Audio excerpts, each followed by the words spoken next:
God, and sana mas marami pa akong mapasayang tao, hindi lang behind the camera, dahil syempre sa TV, yun nga, di ba tayong mga artista, for 30 minutes kang lumalabas sa TV, for 30 minutes kang nagbibigay ng saya sa mga tao, nakakalimutan nila yung problema nila, and ang pinag-pray ko, hindi lang sana sa TV ako makapagpasaya, sana kahit sa likod pa noon, sa totoong buhay, yun, family ko, mga friends ko, mas marami pa akong maging kaibigan, yun.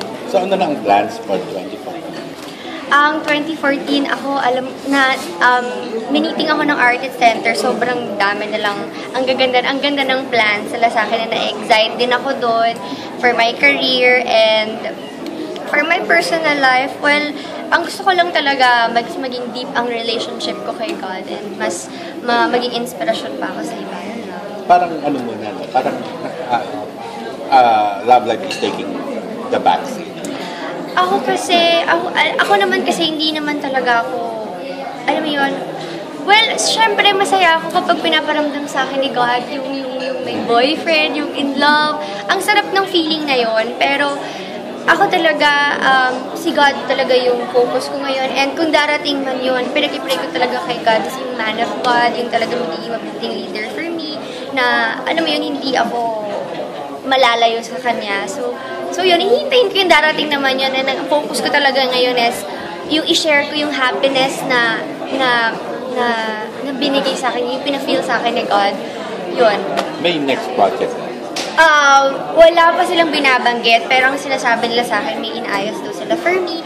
So hopefully, soon, yun. Sana talaga. Yun.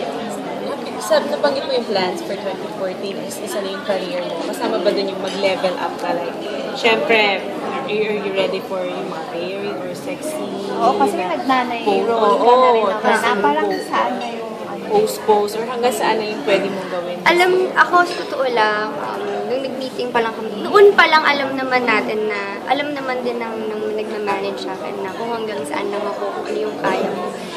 Kasi ako pa rin, alam naman natin ang pag-artista, hindi naman din talaga forever. So ayoko rin gumawa ng mga bagay. Wala akong pero eto lang ako, ayoko gumawa ng mga bagay na sana, Lord, sabi ko, ayoko gumawa ng mga bagay na pagsisiyan ko in the future. Gusto ko talaga mas, yung kumbaga, marami na rin naman, ayoko kasi baka may ma-offend ako, pero marami na rin nagpapasexy. Parang lahat kaya na nilang gawin.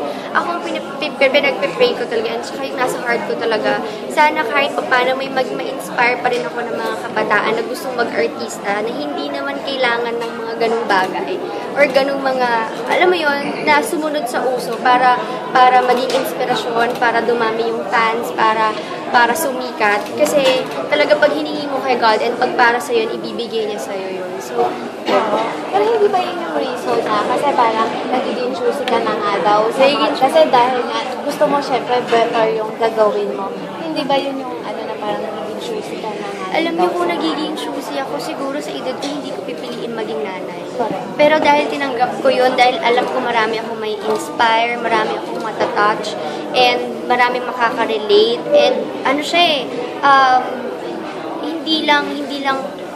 hindi drama, hindi sa kung ano-anong mga nangyayari sa mundo ngayon. Kumbaga, yung show kasi na yun is about love.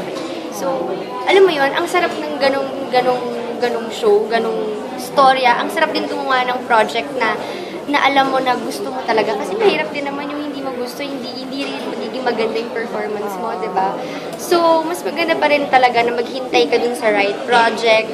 And alam ko naman, hindi naman i-offer sa akin ng GMA, ng Artist Center, kung ano yung alam nila na hindi maganda for me. Saka iba-iba kaming talent sila, and alam nila kung saan yung way.